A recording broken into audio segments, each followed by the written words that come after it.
a crowd started to gather.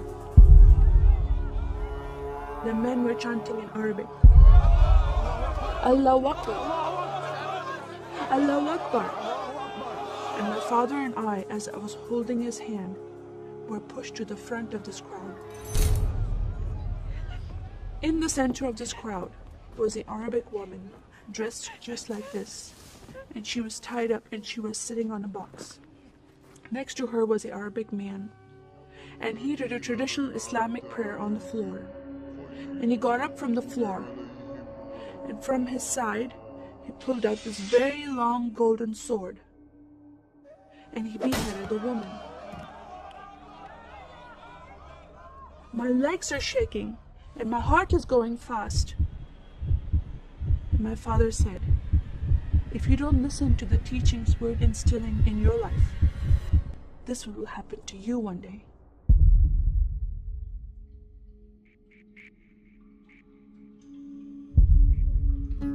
I was born and raised in a small country by the name of Kuwait, a community of 98% Muslim population. 2 of my uncles are imams, and 1 is president of a mosque, where I would hear the call to prayer 5 times a day. As a Muslim, the word Yahudi, which means Jew, was instilled in me as a bad word, as a cuss word. Yahudis should not exist. They should be killed, and I never thought to question why would I hate them. I never met Jewish people in my life. They never did anything to harm my family. I just hated them. Just the word brought hatred in my heart.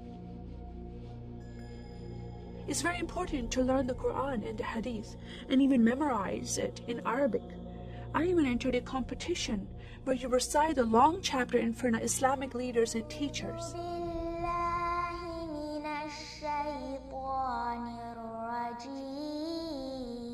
And I came 2nd place.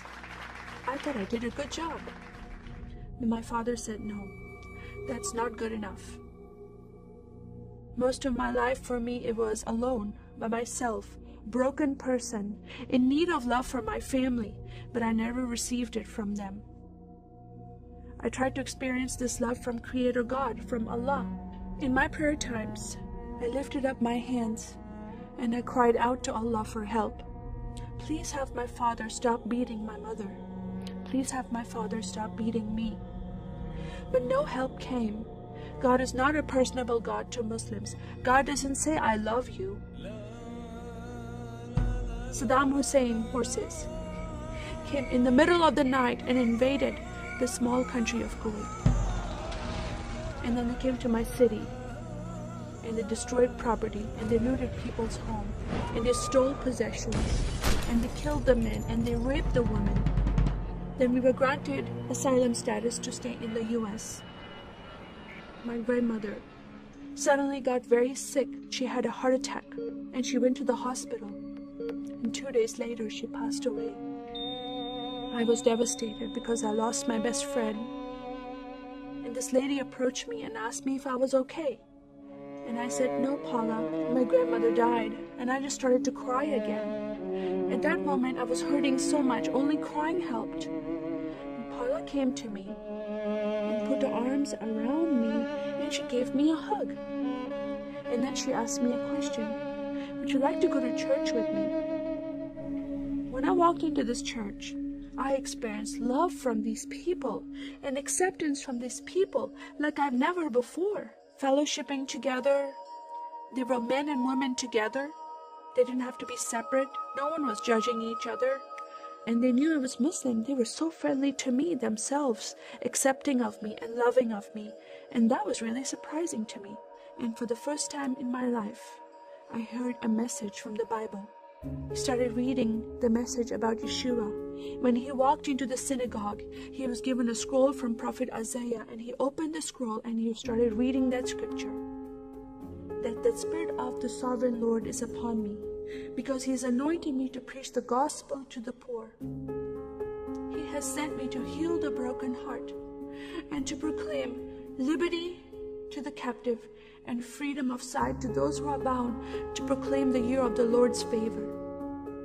First time I heard these words of freedom and healing and liberty. I'm desperate to be freed from bondage. I was held captive in Islam, and I wanted to be freed from that. I was blinded with so much hatred in my heart. The darkness broke from my eyes. The veil came off my heart. I knew the decision I was making to leave Islam is a big decision. By Sharia law, Islamic law, it is death penalty. But I'm desperate to know a living God. In that day, I gave my life to becoming a follower of Jesus. This is the God of Israel, God of Abraham, Isaac, and Jacob. I love the Jewish people because it's their God, their Messiah, that I'm following, and He told me to love them. I never knew what happened to the 6 million Jews that died. I never heard that in Kuwait in history. Now that I met Holocaust survivors, I know their story, and I shared my story with them. Your God, your Messiah, changed my heart, giving His life for me, so I can have life everlasting. He rescued me. He saved me. He came and brought joy in my life again. And I'm a blessed woman. And I start crying, and they start crying. And we are able to relate to each other, and they embrace me, and they love me, and they experience some healing, I believe, when they hear my story. That is a privilege to have that in my life. I am one for Israel.